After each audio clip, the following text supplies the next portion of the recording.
The science I'm going to share with you today is really going to be quite amazing, or should I say cool. So cool that I'm going to wear gloves when I bring it in, not necessarily for the material itself, but for the containers I put this material in. So I just got back from the liquid nitrogen store. I thought I would share some liquid nitrogen. And this does look like kind of an old-fashioned cooler. Liquid nitrogen can actually stay in the liquid state, even in styrofoam. And you see all that? It is really quite magical, but that's really just fog from my voice. I'm going to wear gloves, not necessarily for splashing on my hand, but definitely for the sake of the containers I'm going to be putting it into. So I have another styrofoam container, not to necessarily hide this from you, but because it's so cold, and this liquid nitrogen is at negative 196 degrees Celsius, that is so incredibly cold, that when I pour it out, it wants to turn into a gas. And that's why we see that vapor, which of course is water vapor that is hitting it and wanting to, you ready for this? Okay, so I have liquid nitrogen. I just poured it into this beaker that's inside this styrofoam. Don't look away, because this is the best part of this in showing you the liquid nitrogen, but it's going to fog very quickly on the beaker because it's going to grab all the moisture in the atmosphere and cool down on the side of the beaker. So you ready for this? Okay, here we go. I'm going to lift it out and I'm going to move it a little bit so you can see that, but that is liquid nitrogen and it is boiling. It is boiling because remember, it boils at negative 196 degrees Celsius. That is incredibly cold. Now, should I put my hand in it? No, I don't think so. And the reason I'm wearing gloves is not necessarily to protect myself from the liquid nitrogen, because these gloves would not. It's to protect myself from the cold beaker, because this beaker is freezing cold from that, just pouring that liquid nitrogen. And you can see, I'm going to set it here on the table. You can see how the liquid nitrogen is already fogging this beaker, because that incredibly cold liquid is pulling that moisture around it and cooling it on the side. So I'm really just kind of like making a frosty little beaker here with this demonstration. It's really, really cool.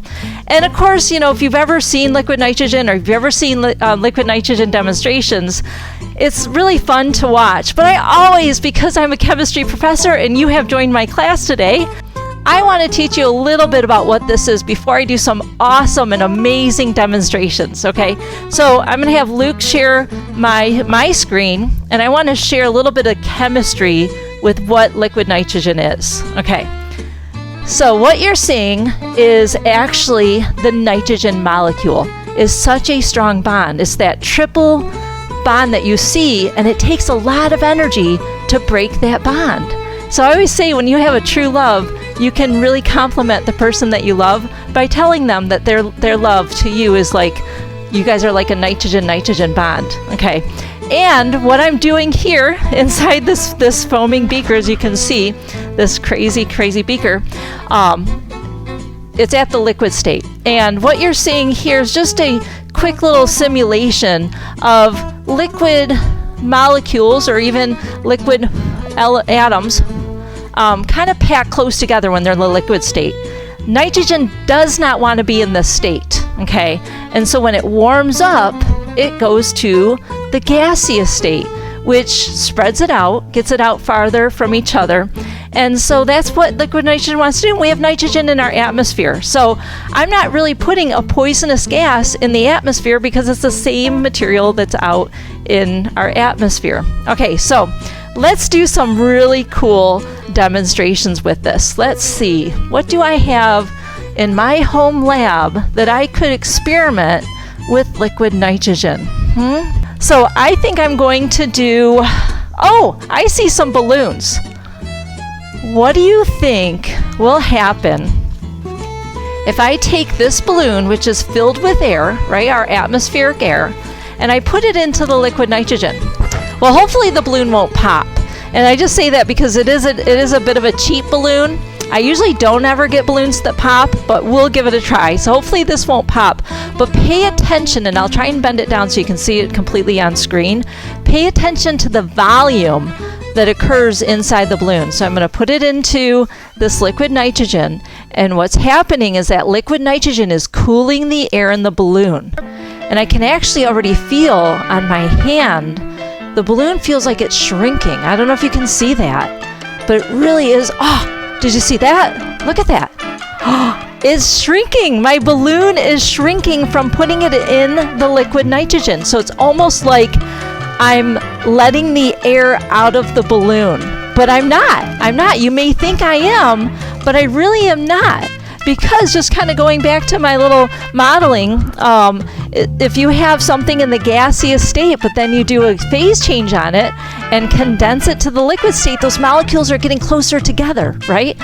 Well, let's see if we still have the air. So I'm going to take the balloon out, and it feels a little bit crinkly. I don't want it to pop, but we're going to let it warm up now on the table. And you can see that the air was still there. It was not deflating my balloon. The air was just condensing inside the balloon. So a decrease in temperature is actually decreasing the volume of my gas, which is actually a gas law. Kind of cool. So it didn't pop. That's my biggest accomplishment here. So I'm really happy about that. But it really is quite fantastic to see matter behave like this. Something so cold enough to take atmospheric gas and shrink it down. Well, what else should we put in the liquid nitrogen? Let me think that I could possibly put into this cold material. Let's see. Flowers. Ooh, look at these beautiful, beautiful flowers. You know, my family knows that whenever Chemical Kim gets flowers, you better get her some liquid nitrogen, because that's the first thing that she's going to do with the flowers is put it into liquid nitrogen. And I still have my liquid nitrogen. I actually do. I'll even pour it out a little bit here on the table, and you'll see it's still there. But then it kind of disappears into the atmosphere. And look how my glove gets frosted. Not crazy. That frost is building up on the side of my beaker. Take a look at this, and we're going to get the camera close if we can, because I really want to show you when I put the yellow flower into the liquid nitrogen. Should I do one or all of them? Let's start with just one, and then I'll do a bunch together. Okay, just so you can see one going into the liquid nitrogen. Now, if you think about it, flowers have a lot of water in their petals. So, of course, if they have a lot of water in their petals, I'm freezing that water. So you can see it's smoking, right? You can blow on it. But also, it's now like glass. It just breaks off like I turned the flowers into glass, but I didn't. I just froze the water content. Let's show it with a few more together. Let's do a bunch together. Okay, so we're going to put all these flowers in to the beaker, and what we're doing is we're bringing that temperature down, right? So we're freezing, we're doing a phase change. Even though flowers, if you feel them, the petals feel dry, but the actual flower itself, and I'm not actually afraid for this part to crush it with my own hand. I'll keep the glove on just because the beaker is still very cold and I move the beaker, but I'm going to crush it with just my hand. Okay, so we're ready for this? 1, 2, 3. Okay, ready? Oh, what? Look at that. Freezing those flower petals. It's amazing to recognize how much water is contained in the petals of flowers, that it freezes like that in liquid nitrogen.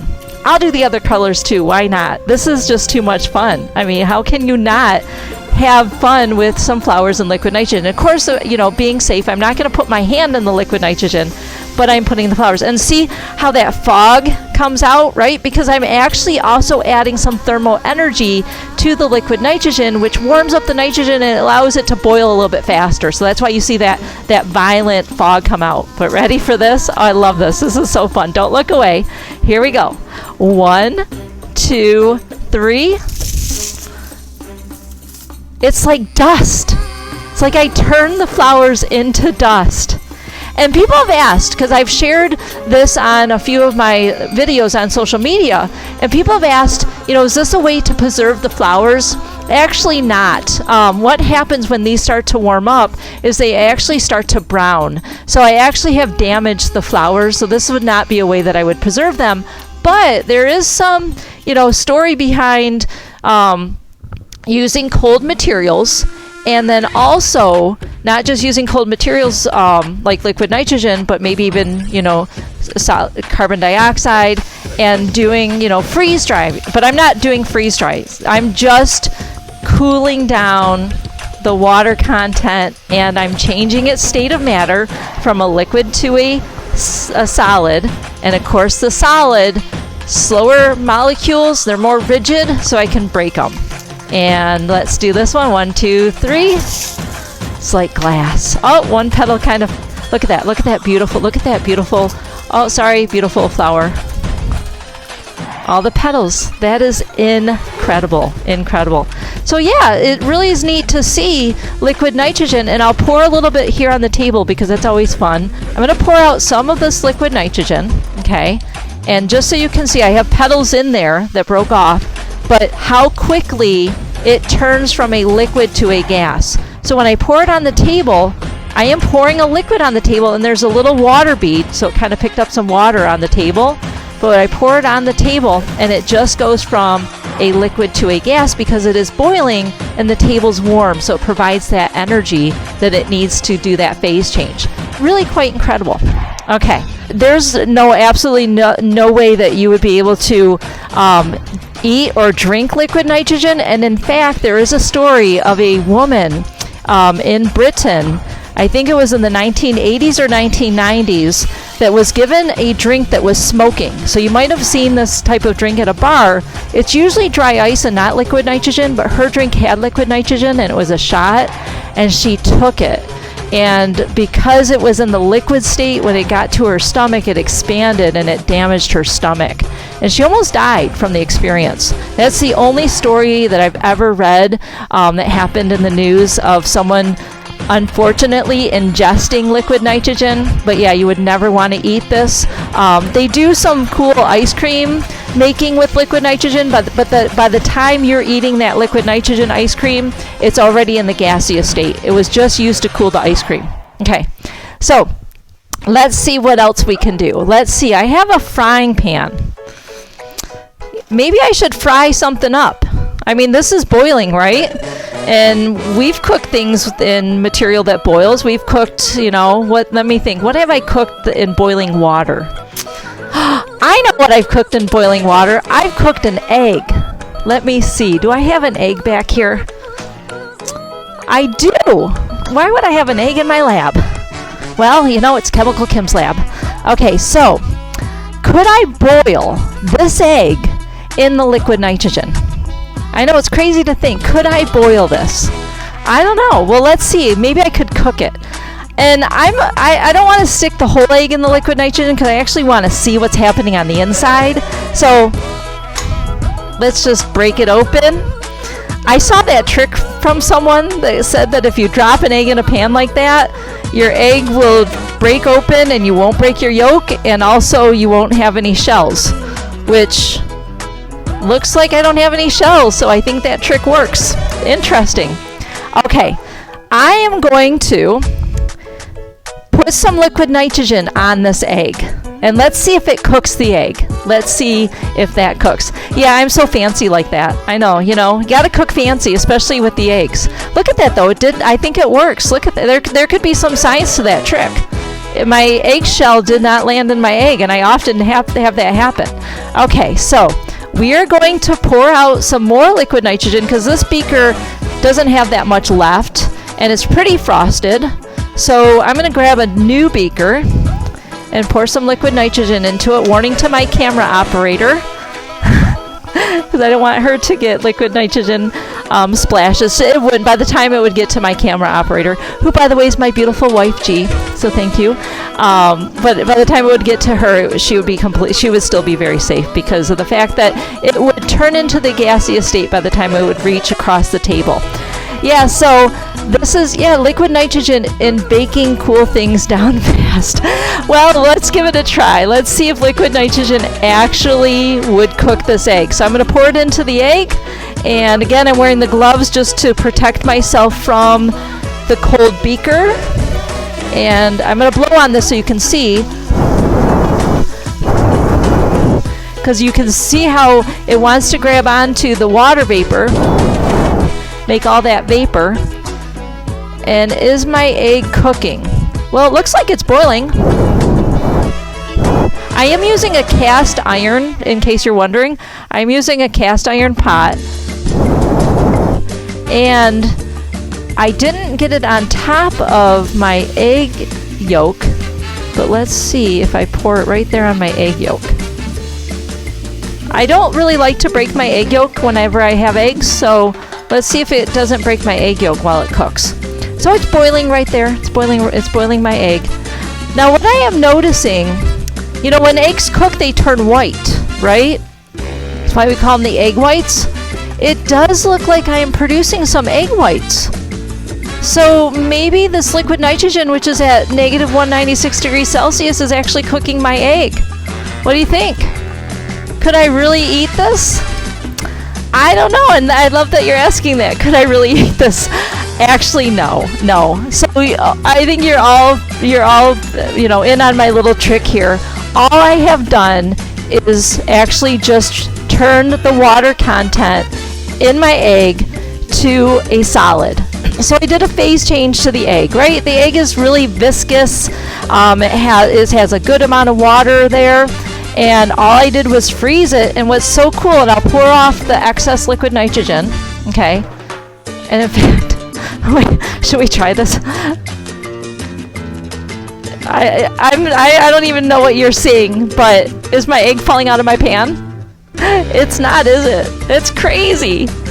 So hey, that could be a piece of wall art right there. That is really cool, but it does almost look like a cooked egg. That's amazing. Because again, all I did was just freeze that, and in that freezing process, it makes it look like a cooked egg. What about this? I'm going to take my glove off because I don't want any egg yolk. But what about the egg yolk? Look, it's still soft, just like I like my eggs. I don't ever want to cook my egg yolk. I like that soft egg yolk. So, hey, success, Chemical Kim style when it comes to cooking, right there. But again, I'm really just freezing the egg. Really cool science. Okay, so two things that I had in my back lab table, and one of them is this really flexible tubing, right?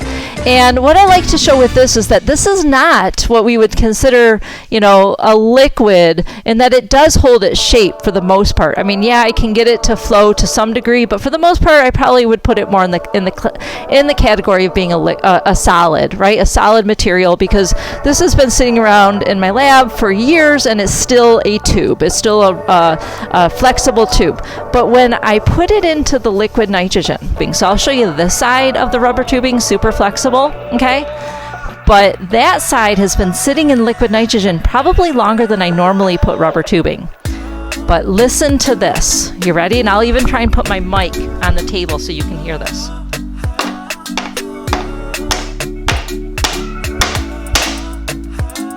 You know, when you take a nice flexible tube, but when you freeze, which I did, and it's super cold, so I don't really want to touch it with my fingers for too long because it is very cold. It doesn't have liquid nitrogen on it, but all it has done though is it really has slowed the molecules down so much on the rubber tube that it doesn't have its stretchy, it doesn't have that flexibility. So I really have kind of slowed that movement of the molecules that make up this rubber tube, and it really is kind of cool to see. And as it warms up, it will get its flexibility back. So I think that's kind of cool, because I didn't really necessarily do a change of state of matter, but I really did, though, cool down matter. So I cooled down this rubber tubing. You know, look at that. I still have some flowers. Oh my gosh, I can't not do the flowers, right? So I'm just going to stick, and I'm going to take a hammer to my banana. Yeah, right? And you're thinking it's going to just smash everywhere. But what if I do it Chemical Kim style, and I take a little bit of liquid nitrogen, okay? I can feel some of the cold liquid nitrogen coming through. Okay, whoa, I put a lot in there. That's fantastic. Okay, so I'm going to take some of the liquid nitrogen here, too, but I'm putting my banana right in there. And who wants this banana now that I'm freezing it? So I'm freezing the banana. As you know, just like with the flowers, there's a lot of water content in fruit, right? Fruit has a lot of water, and banana is not an exception. So it's kind of cool to be able to take a banana so quickly from that liquid state, which is that water content, and turning it into the solid state just by putting it into something that's negative 196 degrees Celsius. If anything, you're not going to forget that temperature, right? Okay, so let me grab my trusty hammer.